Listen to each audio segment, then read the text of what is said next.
খেয়েছে হরলিক্স আর বিস্কুট।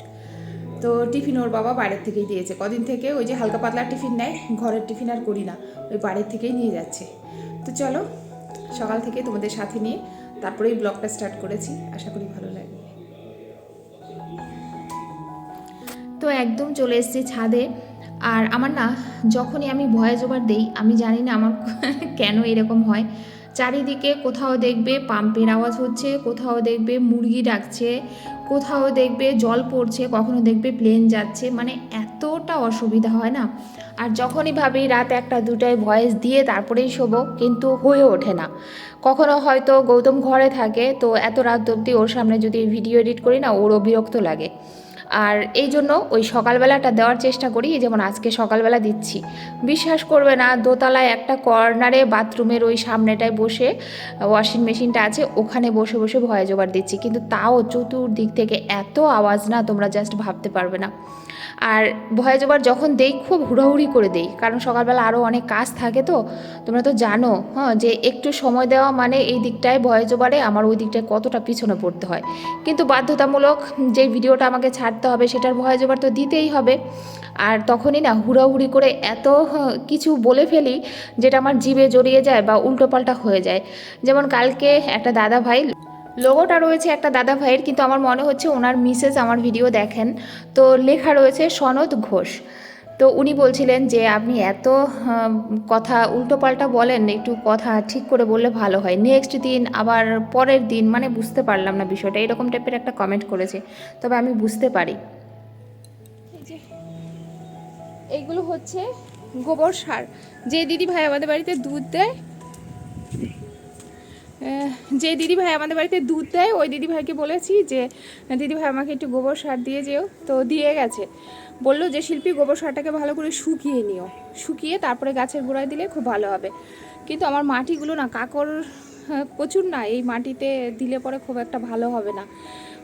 তো আমাদের ঘরে কাজ করে কল্পনাকে বললাম, ওদের মাঠ পাড়ায় বাড়ি, তো আমি বললাম কল্পনা একদিন আমাকে নিয়ে যাবে স্কুটিতে করে, সামনে করে কিছুটা মাটি নিয়ে আসবো, এনে তারপরে এই গোবর সারের সাথে মিলিয়ে তারপরে দেবো, তাহলে গাছগুলো সুন্দর হবে। ওইটা করে তারপরে ভাবছি কিছু মানে গোলাপ ফুলের চারা আনবো আর কি। এগুলো যেহেতু আস্তে আস্তে একটু একটু করে ফুল দিচ্ছে, এবার একটু আলাদা আলাদা গাছের একটু ট্রাই করি। যদিও আমি খুব একটা পারি না, তবে চেষ্টা করছি, করতে করতে কিছুটা তো হয়েছে, আরও কিছুটা হবে হয়তো বা। তো চলো, ঘাস হয়েছিল প্রচুর গোড়ায়, আর গোড়াটা না একটুখানি খুঁচিয়ে দিতে হবে, চাকা ধরে গেছে মাটিগুলো, তো ওই খোঁচানোর জন্য একটা কিছু কিনে আনতে হবে আমাকে, আর সেটা বাজার থেকেই আনতে হবে। ইচ্ছে আছে আজকে তো বাজার যাব, যদি পারি তো নিয়ে আসবো, আর না পারলে নেক্সট দিন আনবো, কারণ খুব অল্প টাইম আজকে আমি হাতে পাবো, আবার মেয়েকে আনতে হবে। তো যদি টাইম পাই তো নিয়ে আসলাম, আর টাইম না পেলে তো কিছু করার নেই, নেক্সট টাইম নিয়ে আসবো। মানে আমি জানি গাছের গোড়া একটু মাটিটাকে আলগা করে দিলে তাহলে গাছটা জোর পায় ভালো। এগুলো দাদার কাছ থেকে শেখা, বাবার কাছ থেকে শেখা। তো চলো, আর ওই যে ক্যাপসিকাম গাছটা এনেছিলাম আর বেগুন গাছটা তারাও দেখাই, প্রায় মরেই গেছিলো, কিন্তু একটুখানি এখনও বেঁচে আছে। আমার মনে হয় এটা যদি একটা বড় টপে দিতে পারি ভালো হবে, দাঁড়াও দেখাই। এই যে দেখো বেগুন চারাটা, এটা মরে গেছে, কিন্তু একটা আবার নতুন করে পাতা হচ্ছে। আর এই যে হচ্ছে ক্যাপসিকাম, এটা কিন্তু ভালোই হয়েছিল, এই যে এখন জল নেই বলে রোদে একটুখানি ঝিমিয়ে গেছে, তবে বড় টপে দিতে হবে জানো। লাগে আমার এই জায়গাটায় যে দেখছো, এই যে হাঁটি না এদিক দিয়ে, এই জায়গাটা এত রিক্সি লাগে না, আমার হাঁটতে গেলেও ভয় লাগে জানো, খুব রিক্সি লাগে।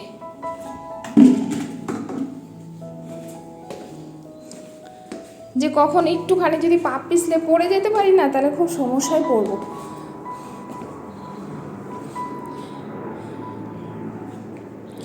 এই জায়গাগুলো খুব রিক্সি লাগে আমার জানো তো, খুব রিক্স লাগে। একটা প্লেন যাচ্ছে তার আওয়াজ হচ্ছে। ঠাকুরের বাসন কোসন ধোয়া কমপ্লিট। আর এই যে এখন বড় মেয়ে তো স্কুলে যায়নি, ও আর আমি হালকা কিছু খাওয়া দাওয়া করি, তারপরে রান্না বসাবো। একটু মাংস আনার ইচ্ছা আছে আজকে, গৌতম বলেছে যদি যাও তুমি নিয়ে এসো, তো ভাইকে দিয়ে আনাবো, ছোটো ভাইকে দিয়ে আনাবো।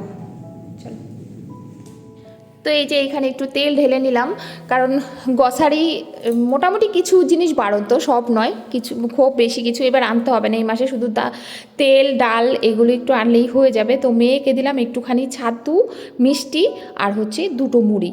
তো সকালবেলাটা একটু খাক, তারপর বলছে মা মাংস কষা হলে আমি কিন্তু ভাত খেয়ে নেবো। ওই যে নেশা সকালবেলা মাংস কষা দিয়ে ভাত খাওয়া। আমি বলছি ঠিক আছে তুমি এইটুকু আপাতত একটুখানি খাও। আর আজকে বড় মেয়ে তো স্কুলে যায়নি, ছোটো মেয়ে গেছে, কিন্তু ওর 12টায় ছুটি হয়ে যাবে। এবার হচ্ছে সনদ ঘোষ, যদিও লোগোটা দাদা ভাইয়ের, কিন্তু আমার মনে হচ্ছে দাদা ভাইয়ের মিসেসই আমার ভিডিও দেখেন, তো উনি বলেছিলেন। আমি কিন্তু ফিল করি, আর এটা ঠিক, তুমি একটা ভালো ব্লগিং করছো, সেইখানে যদি কথা এত মিস্টেক হয় বা উচ্চারণ এত মিস্টেক হয়, সেগুলো সত্যিই কানে বাজে, আমি বুঝতে পারি। কিন্তু ওই যে তাড়াহুড়া করে কখন ভিডিও করে তারপরে মানে ভিডিওটা পোস্ট দিয়ে অন্য ভিডিও শুরু করব বা অন্য কাজে যাব, সেটা করতে গিয়ে এই মিস্টেকগুলো হয়ে যায়।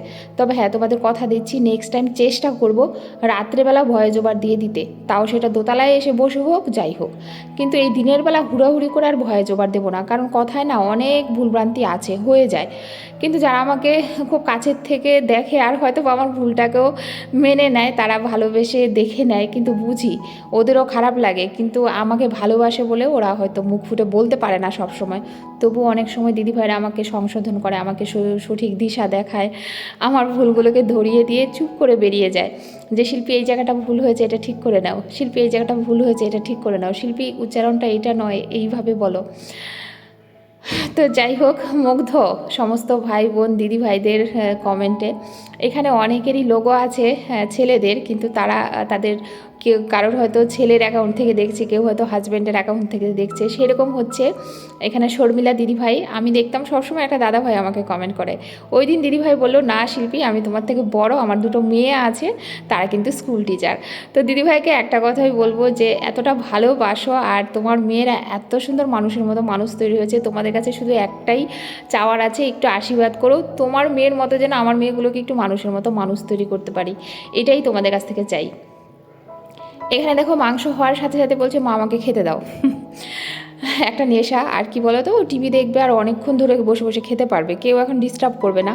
আর আজকে মাংস কাঁচা লঙ্কা দিয়ে করেছি ঠিকই, এত ঝাল হয়েছে না। এই যে রেডি হয়ে নিয়েছি, যাচ্ছি হচ্ছে একটুখানি বাজারে, ঠিক আছে, বাজারে যাচ্ছি, একটু কেনাকাটা আছে দরকারি জিনিস, যেগুলো আর সবসময় নিজে কেনার চেষ্টা করি, দাদা ভাইকে খুব একটা বলি না। তো চলো, ওই দেখো সানগ্লাস নিয়ে নি, দেখেছো সানগ্লাস নিতে হবে। তো চলো, ব্ল্যাক সানগ্লাসটা নিলাম না, এটাই নিলাম, টাকা নিয়েছি, হ্যাঁ নিয়েছি। তো চলো বেরোই, ঠিক আছে। এগুলো কত করে যেন নিয়েছিলাম দাদা? একটু কম করে নেবেন, আমি একটু বেশি বেশি নেব, একটু কম করে নেবেন।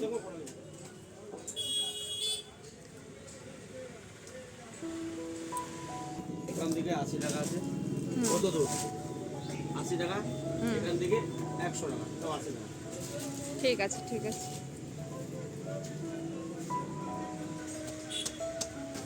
ওইখান থেকে বোতল নিয়ে তারপরে চলে এসেছি একটা, এই যে দেখো মানে হাঁড়ি কড়াইয়ের দোকানে, স্টিলের দোকানে, অ্যালুমিনিয়ামের জিনিসও পাওয়া যায়, ওইখান থেকেও নিয়েছি একটা জিনিস, তো ঘরে গিয়ে তোমাদের কাছে শেয়ার করব। আর এই দেখো চলে এসেছি মেয়েকে নিতে, আর মেয়েকে তো আজকে 12টায় ছাড়বে। তো দেখো কি ঝাঁকুনি, আর এই রাস্তাটা এত ভালো লাগে গাড়ি চালাতে, একদম ফাঁকা থাকে, একদম শুনশান, আমার কিন্তু খুব ভালো লাগে। তো এখানে এসে দাঁড়িয়ে রয়েছি, মেয়ের এখনও ছুটি হয়নি, চাইলে আমি আরও একটু কেনাকাটা করতে পারতাম, কিন্তু বাড়িতে গিয়ে আবার ভাতও করতে হবে জানো তো। তো এই যে দেখো ঘরে চলে এসেছি, এসে এই যে এখন গরম গরম উচ্ছে ভাজাটা করছি আর ভাতটা বসিয়েছি। এই যে বেশি কিছু না, আগে এই বোতলগুলোতে প্রচুর জল ধরে, আর বোতলগুলো খুব ভালো, আগে এনেছিলাম 3টে, তো দিদির বাড়িতে ওদিন গেছিলাম, ওইখানে ফেলে রেখে চলে এসেছি। দিদি বললো পরে পাঠিয়ে দিবে দাদাকে দিয়ে, আর এই যে আজকে নিয়ে এসেছি আবার এই 3টা কালার, এই 3টা কালার যেহেতু ছিল না, এই 3টা কালার আবার নিয়ে আসছি। এই যে আর এই যে আর তারা খুলে দেখাই, এই যে মানে বড় কড়াই অনেক আছে, তো ছোট কড়াই একটা দরকার ছিল, তো এটা নিয়ে এসেছি। আর এই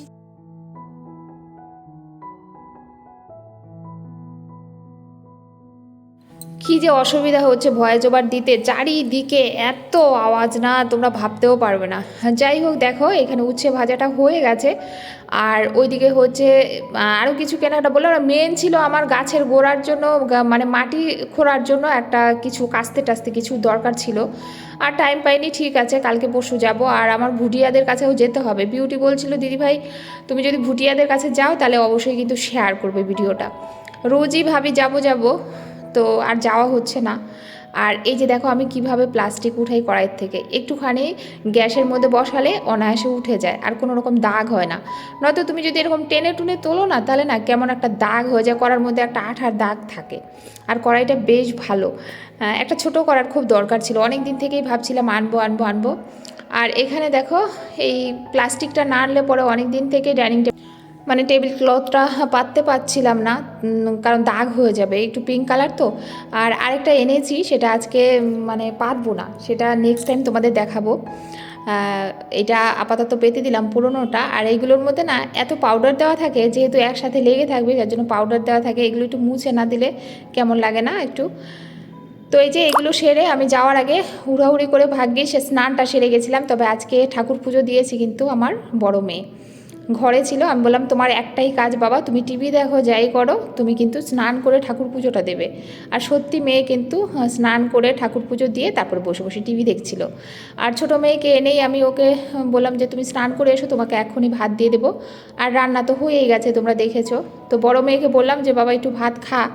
ও খেতে চাইছে না, যেহেতু 1-1:30টার মতো বাজে। বলে মা এই তো মাত্র আমি কষা মাংস দিয়ে এতগুলো ভাত খেলাম। হ্যাঁ, তবে তুমি আমাকে মাংস দিতে পারো। তো মাংস ওকে একটু বাটিতে দিলাম। আমি বললাম তাহলে মাংসই খাও। আর সত্যি মাংস আজকে যা ঝাল হয়েছে, কাঁচা লঙ্কার মাংস হলে কী হবে, মানে দিতে পারছি না মুখে, টেস্ট হয়েছে কিন্তু এত ঝাল হয়েছে। ওই দিন তোমরা দেখেছো মোরলা মাছের চচ্চড়ি করেছিলাম, তো আমার ছোটো ননদকে দিয়েছিলাম, কারণ ওই ঘরে মাছ আনা হয়নি। তো আমি একটু তরকারি দিয়ে এসেছিলাম, বলছে বৌদি আমি তরকারি খাচ্ছিলাম আর মনে হচ্ছিলাম যে তরকারি খাচ্ছি না, শুধু লঙ্কা খাচ্ছি। বলে বৌদি এখনও তোমরা এত ঝাল খাও? আমি বলছি না, আগে তোমার দাদা আর আমি প্রথম প্রথম প্রচুর খেতাম, মাঝখানে মেয়েরা হওয়ার পরে একদম কমিয়ে দিয়েছিলাম, আর এখন আবার একটুখানি বেড়েছে। তো এটা আমার শাশুড়িও বলে যে কমিয়ে দিয়েছিলাম আবার এখন বেড়েছে, সত্যিই বেড়েছে। আর কাঁচা লঙ্কাগুলো এত ঝাল না, ছোট ছোট লঙ্কা, খুব ঝাল। তো এখানে দেখো আমি খেতে বসেছি। গৌতম বলল আজকে উচ্ছে ভাজা খাবে না, যেই মানুষ এত ভালোবাসে উচ্ছে। তো আমিই খেলাম উচ্ছে ভাজা, মাংস, আর কালকের নিলাম একটুখানি ধনেপাতার চাটনি। আমার খুব ভালো লেগেছিলো, ওইটা একটু রেখে দিয়েছি, আর ওইটা আজকে একটুখানি খেলাম। আর গৌতম শুধু মাংস আর ডাল দিয়ে খেলো। তো আমাদের খাওয়া হয়ে গেলে তারপরে কি বলো তো, মেয়েদের পড়া আছে আজকে, বোধহয় আমাকেই ছাড়তে হবে, যার জন্য ভাবলাম চুড়িদারটা আর খুলবো না, পড়াই থাক, একবারে খেয়ে দিয়ে মেয়েকে ছেড়ে দিয়ে তারপরে আসবো। তো তোমাদের কাছে আর কোনো রকম ভিডিও করা হয়নি, একদম চলে এসেছি রাত্রে। এদিকে গৌতম যাবে ডিউটি, ভাবলাম কি বলো তো রুটি মুটি করে একদম হটপটে রেখে দিই। আর মেয়েরা একটু টিফিন খেতে চাইছে, বলছে মা একটু ম্যাগি ভেজে দাও। তো এখন রুটিটা করে হটপটে রেখে দেব, আর মেয়েদের করে দেবো একটুখানি ম্যাগি। ওরা ম্যাগিটা খেয়ে, আর আমরা খেয়েছিলাম মুড়ি, আর শেয়ার করিনি ওই ভাজা মুড়ি, রোজ এক গৌতম আজকে আবার যাবে নাইট, সেই এক রসুন দিয়ে কালো জিরা দিয়ে পেঁয়াজ দিয়ে রোজ ভাজা মুড়ি, এখন খুব টেস্ট পেয়ে গেছে। তো আর তোমাদের কাছে শেয়ার করিনি, গৌতম ওইটা খেয়েছে। আর এই যে রুটি মুটি করে না একটুখানি বসে থাকবো, জানো তো, একটু ভিডিও এডিট করবো, একটু মোবাইল ঘাঁটবো, যার জন্য ভাবলাম সকাল সকালই রুটিটা করে ফেলি। তো এই যে রুটি করছি, আর আজকাল না আর রুটি আলাদাভাবে সেঁকছি না, এইভাবেই তাওয়াতেই সেঁকে বানাচ্ছি। গৌতম বলে খুব টেস্ট লাগছে, বলে রুটিটা এখন যেভাবে করছো ভাজাটা খুব সুন্দর হয়। তাহলে ভাবলাম 4-5টা রুটি তো করা হয়, তাই এটা না হয় তাওয়ায় এইভাবে আস্তে আস্তে হোক একটু, তাও তো রুটিগুলো ভালো হয়। তো ওই জন্য এইভাবেই করছি আর কি 2 দিন থেকে। আর রুটি করা সত্যি শিখিয়েছে আমাকে আমার ননদ। আমি না রুটি একটা সময় করতে জানতাম না, তবে আমাদের ঘরে রুটি মোটা কখনোই হয় না, সে ছোট হোক বড় হোক, কিন্তু পাতলা হয়। গৌতম সবসময় বলে যে তোমার রুটি এই কারণে ভালো লাগে, খুব পাতলা হয় রুটিটা, আর খুব নরম নাকি হয়, ও খেতে খুব ভালোবাসে। তো রুটি আমি সবসময় পাতলা করার চেষ্টা করি, হয়তো খুব যে ফোলে সেটা না, কিন্তু রুটিটা কিন্তু খেতে ভালো লাগে আর নরম থাকে। তো এই যে দুধটাও এখানে জাল দিয়ে নিলাম, রুটিটাও আমার কমপ্লিট হয়ে গেছে। এবার এই যে মেয়েদের জন্য একটুখানি ম্যাগি, 2 মেয়েকে, হয়তো আমিও 1-2 চামচ খাবো আর কি। এই কড়াইটা না, এটার মধ্যেই ম্যাগি সিদ্ধ করেছি, এটার মধ্যেই ভেজেছি। আমি ভেবেছিলাম প্রথম নতুন তো বোধহয় আটকে যাবে, বিশ্বাস করো না এত ভালো কড়াই পেয়ে গেছি। একটু আটকালো না, আমি কড়াইটা লাস্টে তোমাদের দেখাবো যে একটুও গায়ে লাগেনি, নতুন কিনেছি, জাস্ট একটু ধুয়ে তো রান্না করছি। কিন্তু একদম কিচ্ছু হয়নি। তো এই যে মেয়েকে নিয়ে এখানে খাওয়া দাওয়ার পরে এই মেয়েকে এখানে ম্যাথস করাচ্ছে ওর বাবা পাশের থেকে, আর আমিও পাশে বসে রয়েছি। ওই একটু অঙ্কটা ওর বাবার কাছেই করে, তো অঙ্ক করছে আর ওই মেয়ে ওই ঘরে পড়ছে।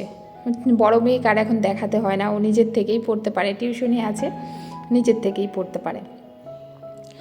তো এই যে ছোট মেয়েকে খাইয়ে দিচ্ছি ভাত, বড় মেয়ে খাবে রুটি, এখনও খায়নি, আর গৌতম খাবে রুটি, আমিও একটুখানি ভাতই খাবো।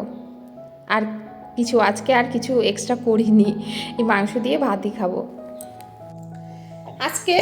একদম দেখেই বুঝতে পারছো, দেখো ঢেকুরও উঠছে। আজকে একদম খাওয়া দাওয়া কমপ্লিট, তারপরে মেয়েদের খাওয়ানো, একদম ডাইনিং টেবিল মোছা, মানে সকালের জন্য কোনো রকম কাজ আর রাখিনি। কালকে হচ্ছে বৃহস্পতিবার, তো বুঝতেই পারছো সকালে ঘুম থেকে উঠে, যদিও আমি বৃহস্পতিবার একেবারে ওরকমভাবে ঠাকুর পুজো দেই না, তবু বৃহস্পতিবার কালকে। আর সবার খাওয়া হয়ে গেছে, কিন্তু বড় মেয়েকে দিয়েছি রুটি আর মাংস, ও এখন ডাইনিং টেবিলে বসে বসে খাচ্ছে আর টিভি দেখছে। আমি একদম খেয়ে দিয়ে তারপরে যে মুখ টুক ধুয়ে ক্রিম মেখে একদম ফ্রেশ হয়ে ঘরে চলে এসেছি। তবে হ্যাঁ, চুড়িদার পরে ঘুমানো যাবে না, খুব কষ্ট হয় চুড়িদার পরে ঘুমাতে, আর অনেক সময় থেকে পরে রয়েছি। তবে চুড়িদারটা আজকে খুলিনি এই কারণে ঠান্ডাটা একটু কম লাগছিল, যার জন্য চুড়িদারটা খুলিনি। আর একদম সমস্ত আজকে পরিষ্কার করে রেখে দিয়েছি। আর গৌতম তো নাইট গেছে, বুধ বৃহস্পতিবার 2 দিন নাইট থাকে, তো কালকে সকালে চলে আসবে। আর আজকে ছোটো মেয়ের স্কুল ছিল 12টা পর্যন্ত, কেন হঠাৎ করে জানি না 12টায় ছুটি হয়ে গেছিলো, যার জন্যই আমি আনতে গেছি বড় মেয়ে আজকে। ভাবছি কালকের থেকে বেশিরভাগটাই আমি যাব, কারণ ওর শরীরটা একদমই ভালো না। ও যতই যেতে চাক না কেন, ওকে আর পাঠানো যাবে না বোনকে আনতে, বা ওকে নিজে গাড়ি চালিয়ে টিউশনি যাওয়া। এত ঠান্ডা পড়েছে না, এই ঠান্ডার মধ্যে মেয়ে যদি 24 ঘন্টা গাড়ি করে খালি যায় না আসে, তাহলে মেয়ের শরীর আরও উইক হয়ে যাবে। যার জন্য কালকের থেকে আবার ওই চাকরিটা আমি নিয়ে নিলাম, আসা যাওয়ার, তোমরা দেখতেই পারবে। তো চলো, অনেক কথাই বলে ফেললাম ভিডিও শেষ করতে গিয়ে। আজকের ভিডিওটা এই পর্যন্তই এন্ড করছি। সবাই ভালো থেকো, সুস্থ থেকো, আর আমার পাশে থেকো। আর তোমরা অনেকেই কালকে বলেছো কমেন্টে যে 500 টাকা রেখেছো, এটা কিন্তু আমার একদম সত্যি বলেছে, কিন্তু কেউ কেউ একটু ভুল বলেছে, 2-1 জন। কিন্তু মামুনি দিদিভাই বললো যে এইভাবে নাকি নোট রাখতে নেই, তবে নোট কিন্তু আমি কখনো এরকম রাখিনি। হ্যাঁ, নোট নাকি রাখতে নেই, পোকায় ধরে যায়, এটা আবার একটা ভয় ঢুকে গেছে। কি করব, তোমরা একটু কমেন্ট করে বলো গো, ভেঙে দেবো? ভেঙে দেওয়া ঠিক হবে? বেশি জমেনি, অল্প কিছু জমেছে, এখনই যদি ভেঙে দিই তাহলে তো কিছুই পাবো না, নাকি আরও কিছুদিন রাখবো? আবার এই পোকায় ধরে যদি টাকাগুলো নষ্ট করে দেয়, সেটাও তো গায়ে লাগবে না, খুবই কষ্টের ফল। একটু একটু করে জমিয়ে একটা হাউস ওয়াইফ, মানে বুঝতেই পারো, এত বছর পর্যন্ত তো আমি কোনো প্রফেশনে ছিলাম না, মানে এই যেমন এখন ভিডিও করি, তবে তোমরা জানো আমার ব্লগিং চ্যানেলে কোনো রকম আর্নিং হয় না, বছরে একটা পেমেন্ট পাই কিনা সন্দেহ। তো সেখান থেকে আমার সমালোচনামূলক চ্যানেল থেকে আমি যেটুকু পেমেন্ট পাই বা পেতাম এতদিন, আর এখন তো সমালোচনাও করি না, তার মানে পেমেন্ট পাওয়ার প্রশ্নই নেই। একটু একটু করে এগুলো আমার জমানো টাকা, সেইখান থেকে এগুলো গুছিয়ে রাখা, একটু তো গায়ে লাগবে। মনে হবে যে তার থেকে যদি একটা জিনিস করে নিতাম, অন্তত জিনিসটা আমার থাকতো। টাকাগুলো যদি নষ্ট হয়ে যায় তাহলে এটা মনে হবে আমার। যাই হোক, সবাই ভালো থেকো, সুস্থ থেকো, দেখা হচ্ছে একটি নতুন ভিডিওর সাথে কালকে। গুড নাইট, শুভরাত্রি, অনেক অনেক ভালোবাসা সবাইকে।